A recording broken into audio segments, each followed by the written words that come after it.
In the small village of Umuk, nestled deep in the heart of Nigeria, there lived a young girl named Amora. Life in Umuk was simple, but for Amora, it was a life filled with hardship and sorrow. She was an orphan, left alone in the world after a mysterious illness claimed her parents when she was just a child.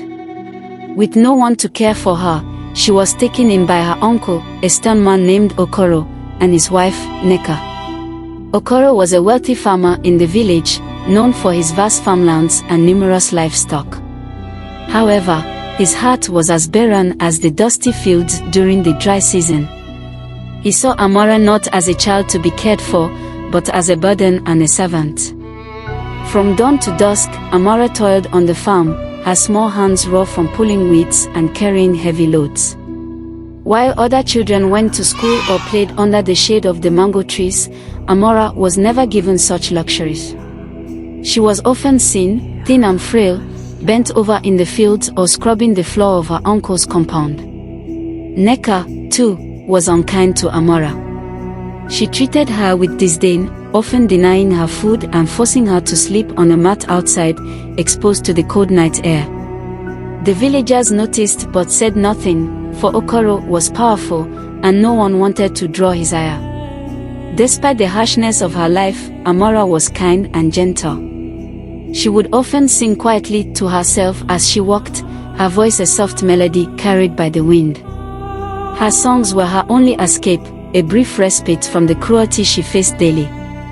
One day, as Amora fetched water from the village stream, she encountered an old woman who was hunched over and struggling with her load. Without hesitation, Amora rushed to help, her tired arms lifting the heavy pot onto her own head. The old woman looked at her with eyes that seemed to see beyond the surface. "You have a kind heart, child," she said. "But why do you look so sad?" Amora hesitated but then poured out her heart to the woman, telling her of her mistreatment and longing for a better life. The old woman listened quietly, her eyes narrowing in thought. After a moment, she reached into her bag and pulled out a small, intricately carved wooden figurine. "Take this," she said, pressing it into Amora's hands. "It is a symbol of strength and courage. Hold it close, and remember that you are worthy of love and respect." Amora thanked the woman and returned home, feeling a warmth in her heart that she had not felt in a long time. That night, as she held the figurine close, she made a silent vow to herself: she would no longer let her uncle and aunt's cruelty define her. She would find a way to break free and create a life filled with love, hope, and dignity. In the days that followed, something in Amora changed. She worked with the same diligence but with a newfound sense of purpose. The villagers began to notice the quiet determination in her eyes. It wasn't long before an elderly couple, who had lost their only child, approached her and offered her a place in their home.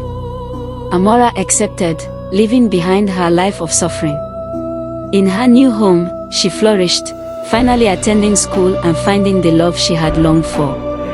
The figurine remained with her always, a reminder of the strength she had found within herself.